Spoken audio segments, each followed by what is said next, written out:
DJ Manish hi tech Sonari.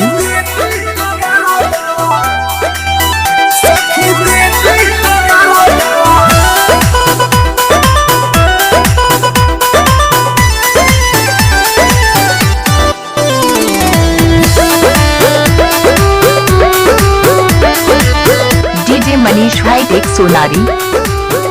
अरे आ गइले जीजा ससुराल में, अरे आ गइले जीजा ससुराल में ये सखी। आ गइले जीजा ससुराल में, अरे आ गइले जीजा ससुराल।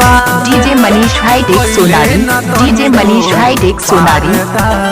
धोके उड़ा दिहले करादा सखी दीदी के मरादा। धोके उड़ा दिहले करादा सखी दीदी के मरादा।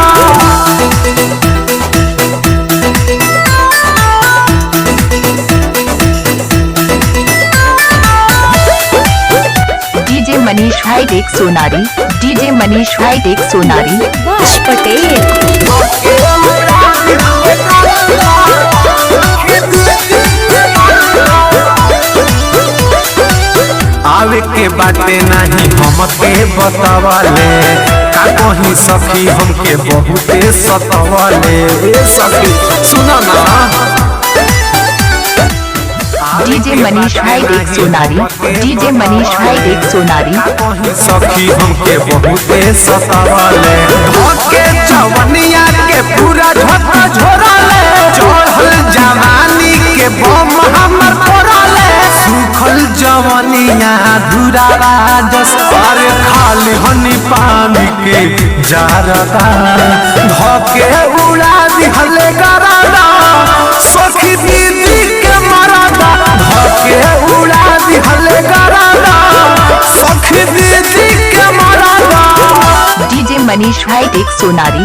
DJ Manish hi tech Sonari.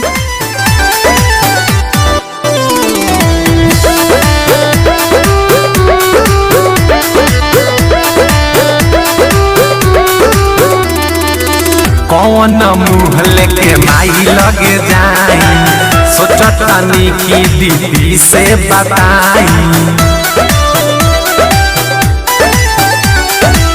कौन मुँह लेके माई लगे जाई, सोचतानी बात दीदी से बताई।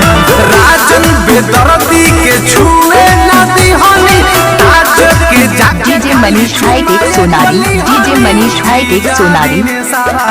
छोड़ला से ना सखी का कोही हमार मारादा। धोके उड़ा दिहले करादा सखी दीदी के मरादा। धोके उड़ा दिहले करादा। DJ Manish hi tech Sonari. DJ Manish hi tech Sonari. DJ Manish hi tech Sonari.